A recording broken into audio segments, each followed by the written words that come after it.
विविध गुणदर्शन कार्यक्रम सुरू झाला होता. आजच्या कार्यक्रमात प्रत्येकाला 15 मिनिटे दिली होती आपापले गुण दाखवायला. अनघाने खास परवानगी काढली होती. तिच्या नृत्याला 20 मिनिटे लागणार होती, म्हणूनच तिचा कार्यक्रम सर्वात शेवटी ठेवला होता.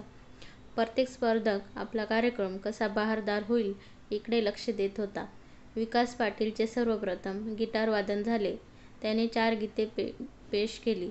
त्यानंतर अनिल पवारचा नकलांचा कार्यक्रम झाला. बरेच वेगवेगळे आवाज त्याने काढले. सर्वांना भरपूर हसविले.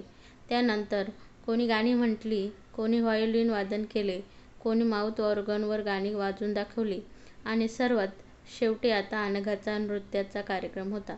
पडदा वर गेला. स्टेजच्या मधोमध तांबड्या भरजरी भरतनाट्यमच्या पोशाखातील अनघा नटराजाची अवघड पोज घेऊन उभी होती. स्वतः वैजयंतीबाईंनी तिला नटवले होते. लांबसडक फुलांनी वेढलेली वेणी, भांगात बिंदी, कंबरपट्टा वगैरे नृत्याच्या अलंकारांनी नटलेली अनघा अतिशय सुंदर दिसत होती. पहिल्या सलामीत तिला भरपूर टाळ्या पडल्या. वैजूताईंनी टेप रेकॉर्ड सुरू केला.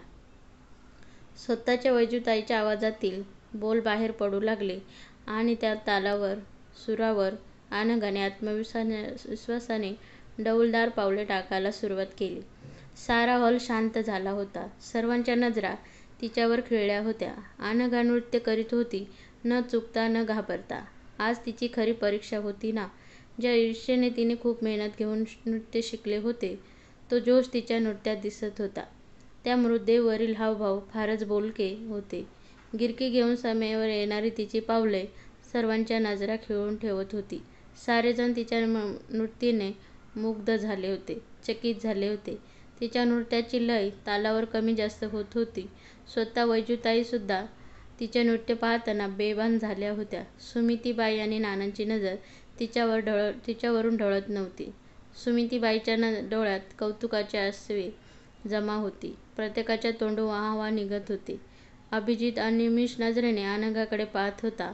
मनातच म्हणत होता, भारी ग्रेट मुलगी आहे, किती उत्कृष्ट नृत्य करते आहे. आणि ह्याच मुलीला आपण गुणांच्या बाबतीत शून्य ठरवले होते.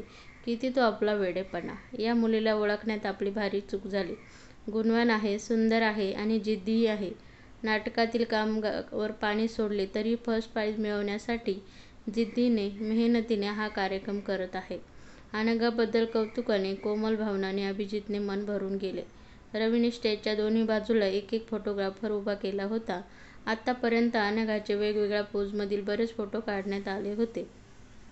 20 मिनिटांच्या नृत्यात अनघा शेवटपर्यंत पहिल्या जोशमध्ये नाचत होती.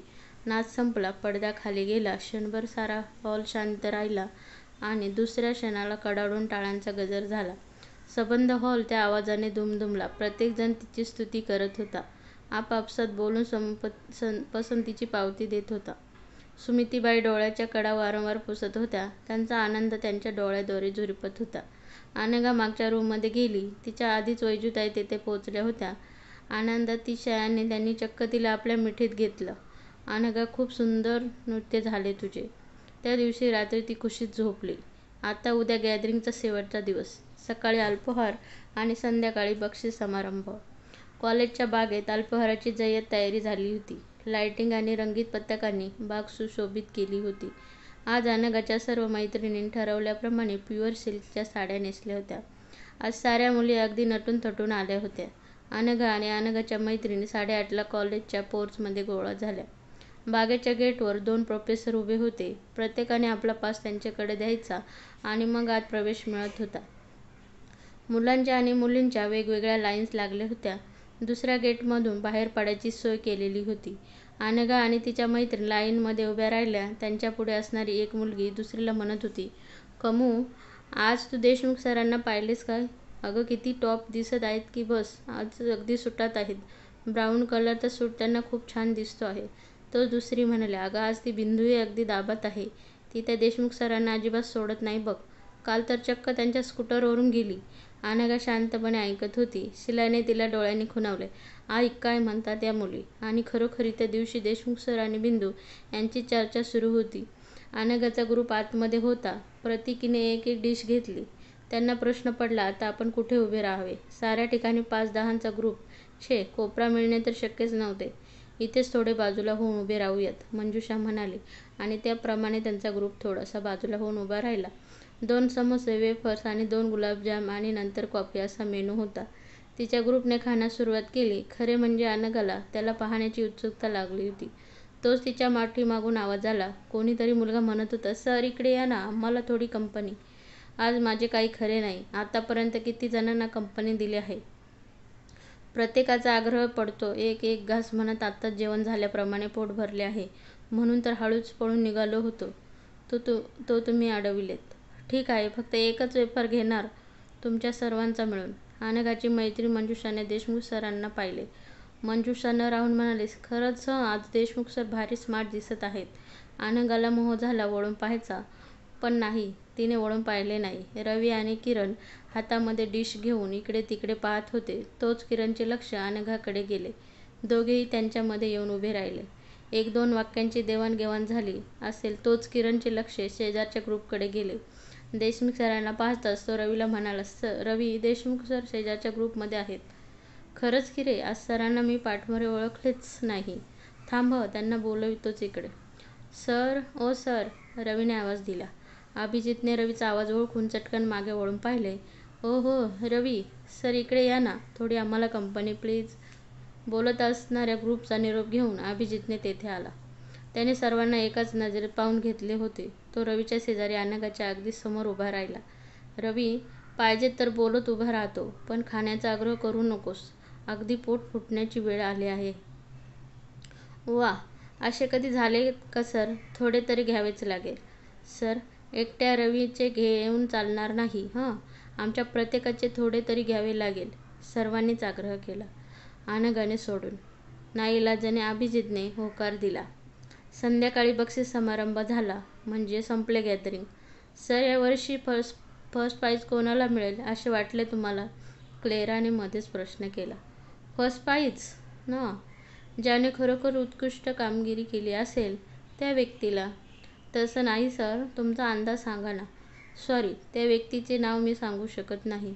त्यात काय मोठे, सांगा ना सर, रोहिणीने आग्रह केला. अभिजित थोडेसे हसून म्हणाला, माझा अंदाज सांगितला असता, पण त्या व्यक्तीला मी त्याचे नाव घेतलेले आवडणार नाही.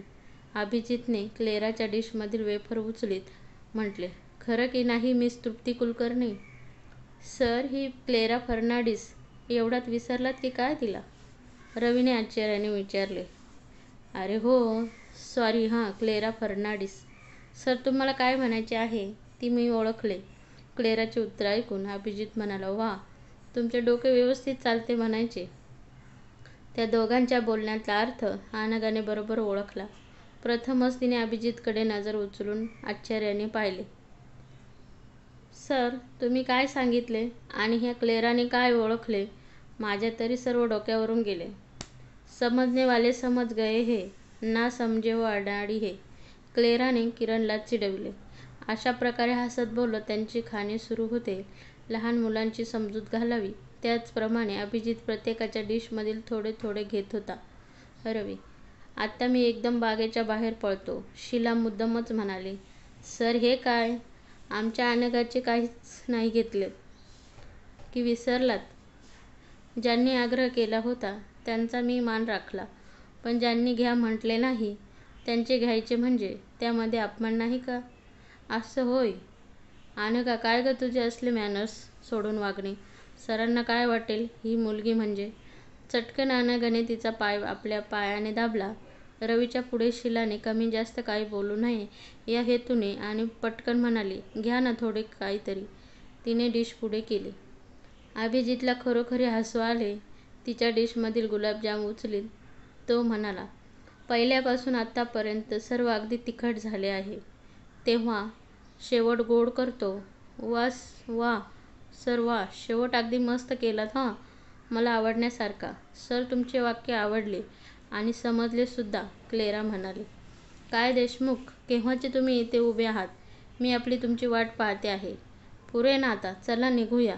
मी अगदी बोर झाले आहे. बिंदूने अशा काही स्टाईलमध्ये हे वाक्य म्हटले की ऐकणारे सर्व चाट पडले. खुद्द अभिजितही मनातून ठणकन उडाला. तो वैतागला. ही काय म्हणून माझ्या मागे लागली आहे? एवढी सलगी दाखवते आहे. दुसऱ्याला वाटावे आमचे संबंधही तसेच अगदी मित्रत्वाचे आहेत. अभिजित शांतपणे म्हणाला. सॉरी मिस खोपकर, मी एवढ्यात येऊ शकत नाही. पण का? अल्पाहाराची वेळ आहे 8 ते 11. तेव्हा मला एवढ्यात जाता येणार नाही. अहो, पण ते कामच सर तर केव्हाच गेले घरी. शी, विद्यार्थ्यांच्यात एवढे मिक्स होणे कसे तुम्हाला आवडते? मला तर बिलकुल आवडत नाही, नाक मुरडत बिंदू म्हणाली. तुमचे विद्यार्थ्यांशी फटकून वागणे मला तरी कुठं आवडते? अभिजितही वैतागून तिच्याच भाषेत म्हणाला. त्याच्या या उत्तराने बिंदू गडबडली. तिला अशा उत्तराची अपेक्षा नसावी. पवित्रा बदलून ती नरमाईने म्हणाली. बरे, आपली आवड निवड नंतर बघू. आता प्रथम इथून निघूयात. तिच्या बोलण्याने अभिजित चिडला. त्याने सांगून टाकले. मी आता निघू शकत नाही. ओ गॉड, म्हणजे चक्क 11 वाजेपर्यंत मला थांबावे लागणार तर? छे, तुम्ही थांबण्याची गरज नाही. तुम्ही आत्ताच गेला तरी चालेल, अभिजितने गडबडीने सांगून टाकले. कार्यक्रम संपल्यानंतर मला या रवीच्या घरी जायचे आहे. हो सर, आज तुम्ही येणार आहात हे मी माझ्या घरीही सांगितले आहे. रवी अभिजितच्या मदतीला धावला. अभिजितने मनोमन रवीची पाठ थोपटली. अशा नाराज होऊ नका मॅडम, आम्हाला कॉफीला कंपनी द्या, किरणने मध्येच म्हटले. रवी किरणने सर्वांना कॉफीचे पेले आणून दिले. बिंदू मनातून खूप अस्वस्थ झाली होती. अभिजितचे तिरसट बोलल्याने मनातून ती चिडली होती. मी एवढे प्रेम करते याच्यावर आणि याने सर्वांसमोर असे बोलावे. आणि अचानक तिच्या हातातील पेला निसटला. तिच्यासमोर अनघा उभी होती. त्यामुळे अनघाची आजची प्युअर सिल्की साडी खराब झाली. किरण आणि अभिजितच्या पॅन्टवरही डाग पडले. अनघाला राग सहन झाला नाही. किरण, तुझी कॉफीची कंपनी मला फार महाग पडली. 400 रुपयाची साडी बाद झाली. ती बोलली होती किरणला, पण लागले बिंदूला. आधीच अभिजितच्या बोलण्याने तिचे डोके आऊट झाले होते, त्यात अनघाचे लागट बोलणे. अगं पण मी मुद्दाम पाडला का तो पेला? तुमच्या हातून चुकून की तुम्ही मुद्दाम पाडलात हे महत्त्वाचे नाही. माझी एवढी भारी साडी खराब झाली हे महत्त्वाचे. अनघा, जाऊ दे आता. त्याला काही इलाज आहे का? रवीने समजूत काढण्याचा प्रयत्न केला. अनघा शांत झाली. तिच्या डोळ्यात चटकन पाणी आले. ही साडी तिला फार आवडीची होती ना. किती दुकाने फिरून तिने ही साडी घेतली होती. बिंदू तेथून झटकन निघून गेली. सर्वांनी सुटकेचा निश्वास सोडला. रविदा, स्कूटरची चावी दे, मी जाते घरी. या अवतारात आता कॉलेजमध्ये थांबणे योग्य नाही. ती निघाली. क्षणभर थांबली. अभिजितकडे पाहत शांत आवाजात म्हणाली. तुम्ही घेतलेला शेवटचा गोड करण्याचा निर्णय तुमच्या खास मैत्रिणीला पसंत नाही वाटते, म्हणूनच तिने शेवट असा कडू केला. अभिजितला बोलण्याची संधीही न देता ती मैत्रिणीबरोबर निघून गेली. वातावरण हलके करण्याच्या दृष्टीने रवी हसून म्हणाला. सर, मॅडमला तुम्ही थाप का हो मारलीत? रवी, अरे ती सारखी मागे लागली आहे. सध्या कॉलेजमध्ये आमच्या दोघांविषयी काय चर्चा आहे हे काय माहीत नाही मला. पण प्रत्यक्षात तसे काहीच नाही. मी तिला चुकविण्याचा प्रयत्न करतो आणि ती काल हटून बसली म्हणून लिफ्ट दिली, तर आज पाहिलेच ना, ठेक्यात बोलायला लागली म्हणून कटवली. बरं झाले तू साथ दिलीस. सर, आता मात्र तुम्हाला बोलल्याप्रमाणे वागायला पाहिजे हं. म्हणजे आज तुम्हाला आमच्या घरी यावे लागणार. सर, आज मुहूर्तही छान आहे. थोडक्यात म्हणजे आज आमच्या नाना आईच्या लग्नाचा रौप्य महोत्सवी वाढदिवस आहे. तेव्हा आज आमच्या घरी आता जेवायला यावेच लागणार. सर, मी 10:30ला परत इथे येतो, मग आपण बरोबर जाऊयात. रवी किरणसोबत बागेच्या बाहेर पडला. आईला फोन करून 2 मित्र जेवायला येणार आहेत म्हणून सांगून टाकले. कॉलेजच्या बाहेर पडायला त्यांना 11 वाजले. रवी, प्रथम मावशीकडे जाऊ, नाहीतर ती जेवणासाठी माझी वाट पाहत थांबेल. चालेल सर, चला. फ्रेंड्स, तुम्हाला हा भाग कसा वाटला कमेंट्समध्ये नक्की सांगा. आणि भाग आवडला तर व्हिडिओला लाईक करा आणि नातं मनाचं या चॅनलला सबस्क्राईब करा आणि बेल आयकॉनवर क्लिक करून ऑलवर सेट करा, म्हणजे पुढची व्हिडिओ तुम्हाला लगेच भेटेल. धन्यवाद.